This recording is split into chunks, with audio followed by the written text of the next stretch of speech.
इस वीडियो में सबसे पहले हम डिस्कस कर रहे हैं importance of final year project. आपका फाइनल ईयर प्रोजेक्ट आपकी इंजीनियरिंग डिग्री का सबसे इम्पॉर्टेंट एस्पेक्ट है। ऐसा हम क्यों कह रहे हैं इसके लिए देखते हैं इंजीनियरिंग की डेफिनेशन जो कि ली गई है IEEE से। इंजीनियरिंग एक ऐसा प्रोफेशन है जिसमें मैथमेटिकल और कंप्यूटेशनल और नेचुरल साइंस का आपको नॉलेज मिलता है बाय स्टडी, एक्सपीरियंस और प्रैक्टिस, जो कि अप्लाइड होता है विद जजमेंट ताकि डेवलप किया जा सके economically effective use of matter, energy और इंफॉर्मेशन ह्यूमन काइंड के लिए। इंजीनियरिंग एक पहला और सबसे बेस्ट एप्लीकेशन है नॉलेज का। फिर भी एप्लीकेशन कैरिड होना चाहिए विद जजमेंट ताकि इंश्योर किया जा सके जो रिजल्टेंट सिस्टम है वो इफ़ेक्टिव और एफिशिएंट हो और वो बेनिफिट करे ह्यूमन काइंड को। Which raises the issue of ethical responsibility of engineers, यानी कि इंजीनियर्स की एक एथिकल रिस्पॉन्सिबिलिटी है।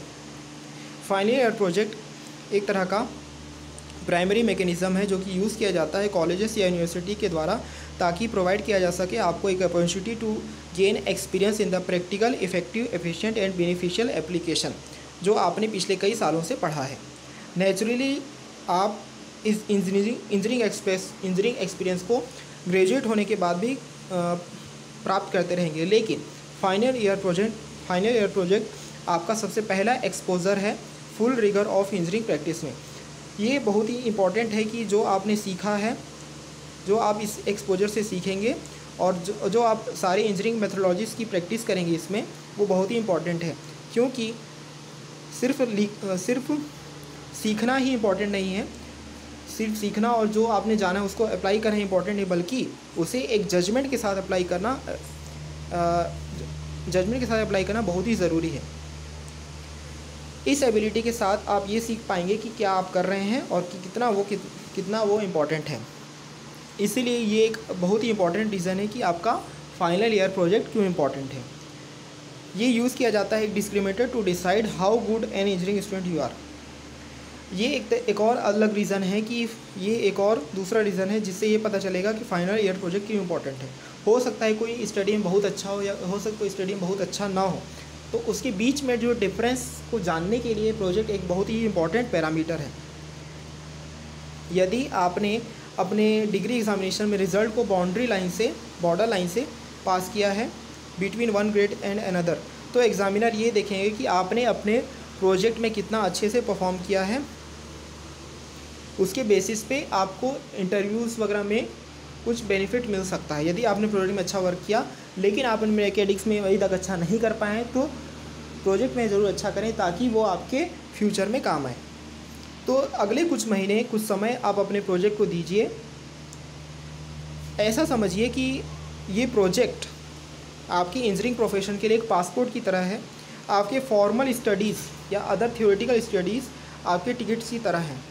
बिना पासपोर्ट के आप ट्रैवल नहीं कर सकते, लेकिन इस बात का भी ध्यान रखना है कि आपको थ्योरेटिकल सब्जेक्ट्स को नेगलेक्ट नहीं करना है, क्योंकि एक पासपोर्ट तब तक यूज़लेस होता है जब तक आपके पास टिकट ना हो। तो अब हमने इस्टेब्लिश कर लिया है फाइनल ईयर प्रोजेक्ट का इम्पोर्टेंस।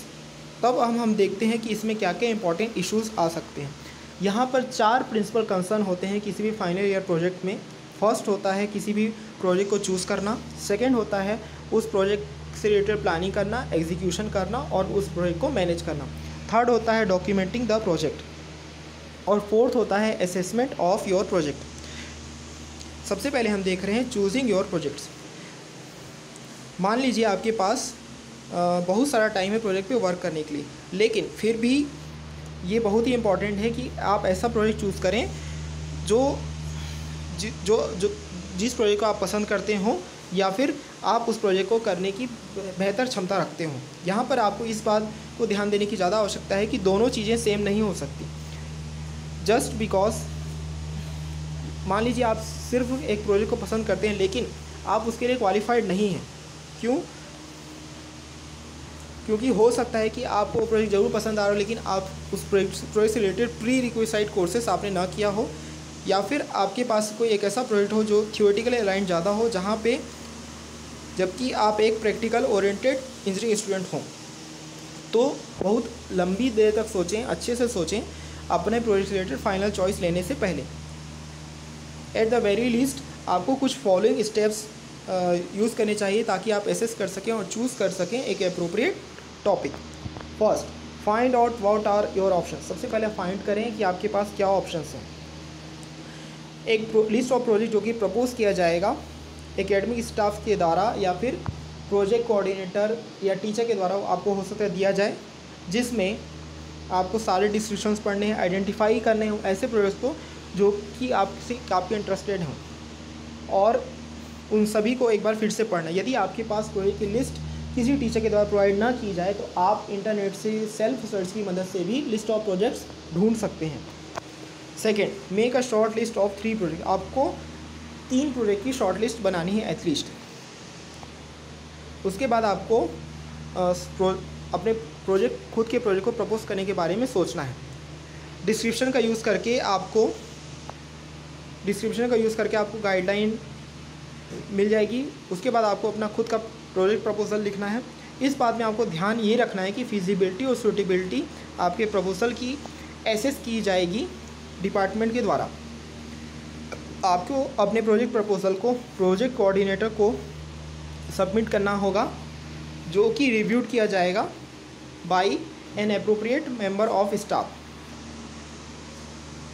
स्टेप नंबर 4, यदि आपको सुपरवाइज़र अलॉट किया गया है तो आप उस सुपरवाइज़र के पास जाएं, गाइड के पास जाएं और अपने प्रोजेक्ट के बारे में बात करें और उसे अपना प्रोजेक्ट प्रपोजल ज़रूर दिखाएं। स्टेप नंबर 5 में go away and write down what you think that the project. आपको अपने प्रोजेक्ट के बारे में सोचकर ज़रूर लिखना है। नेक्स्ट स्टेप में आपको सबमिट करना है एक rank project selection form. Step number 6 को प्लीज़ इग्नोर कीजिए। स्टेप नंबर 7 में जो भी आप प्रोजेक्ट सेलेक्ट करके देंगे वो रिव्यूड किया जाएगा bye project coordination panel.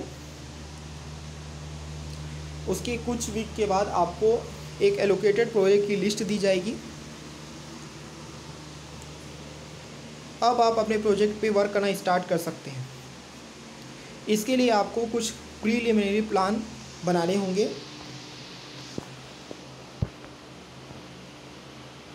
Next video में हम देखेंगे planning, executing and managing your project.